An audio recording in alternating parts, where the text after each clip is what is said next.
എസ്തർ അധ്യായം 4. സംഭവിച്ചതൊക്കെ അറിഞ്ഞപ്പോൾ മൊർദെഖായി വസ്ത്രം കീറി രട്ടുടുത്ത് വെണ്ണീർ വാരിയിട്ടും കൊണ്ട് പട്ടണത്തിന്റെ നടുവിൽ ചെന്ന് കൈപ്പോടെ അത്യുച്ചത്തിൽ നിലവിളിച്ചു. അവൻ രാജാവിന്റെ പടിവാതിലോളം വന്നു. എന്നാൽ രട്ടുടുത്തും കൊണ്ട് ആർക്കും രാജാവിന്റെ പടിവാതിലിനകത്ത് കടന്നുകൂടായിരുന്നു. രാജാവിന്റെ കൽപ്പനയും തീർപ്പും ചെന്ന ഓരോ സംസ്ഥാനത്തും യഹൂദന്മാരുടെ ഇടയിൽ മഹാദുഃഖവും ഉപവാസവും കരച്ചിലും വിലാപവും ഉണ്ടായി. പലരും രട്ടുടുത്ത് വെണ്ണീറിൽ കിടന്നു.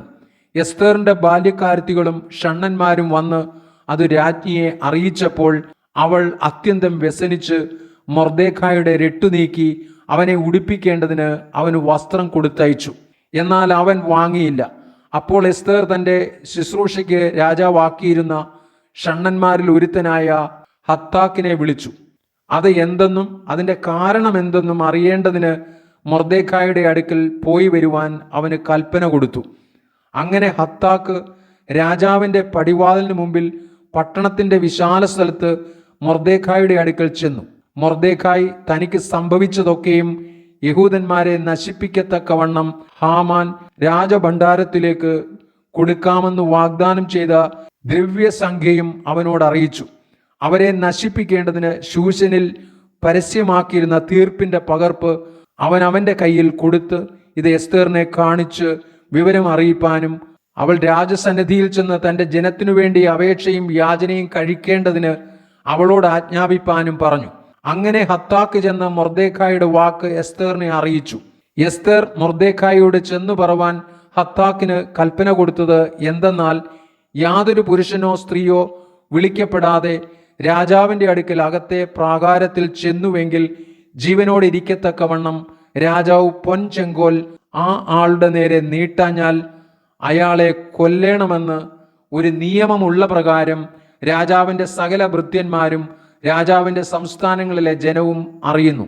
എന്നാൽ എന്നെ ഈ 30 ദിവസത്തിനകത്ത് രാജാവിന്റെ അടുക്കൽ ചെല്ലുവാൻ വിളിച്ചിട്ടില്ല. അവർ എസ്തറിന്റെ വാക്ക് മൊർദെഖായിയോട് അറിയിച്ചു.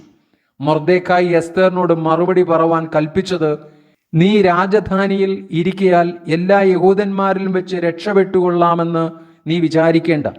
നീ ഈ സമയത്ത് മിണ്ടാതിരുന്നാൽ യഹൂദന്മാർക്ക് മറ്റൊരു സ്ഥലത്തു നിന്ന് ഉദ്ധാരണവും രക്ഷയും ഉണ്ടാകും. എന്നാൽ നീയും നിന്റെ പിതൃഭവനവും നശിച്ചു പോകും. ഇങ്ങനെയുള്ള ഒരു കാലത്തിനായിട്ടല്ലയോ നീ രാജസ്ഥാനത്ത് വന്നിരിക്കുന്നത്? ആർക്കറിയാം? അതിന് എസ്തർ മൊർദെഖായിയോട് മറുപടി പറവാൻ കൽപ്പിച്ചത്, നീ ചെന്ന് ശൂശനിലുള്ള എല്ലാ യഹൂദന്മാരെയും ഒന്നിച്ചുകൂട്ടി നിങ്ങൾ 3 ദിവസം രാവും പകലും തിന്നുകയോ കുടിക്കുകയോ ചെയ്യാതെ എനിക്ക് വേണ്ടി ഉപവസിപ്പിൻ. ഞാനും എൻ്റെ ബാല്യക്കാരത്തികളും അങ്ങനെ തന്നെ ഉപവസിക്കും. പിന്നെ ഞാൻ നിയമപ്രകാരം അല്ലെങ്കിലും രാജാവിൻ്റെ അടുക്കൽ ചെല്ലും. ഞാൻ നശിക്കുന്നുവെങ്കിൽ നശിക്കട്ടെ.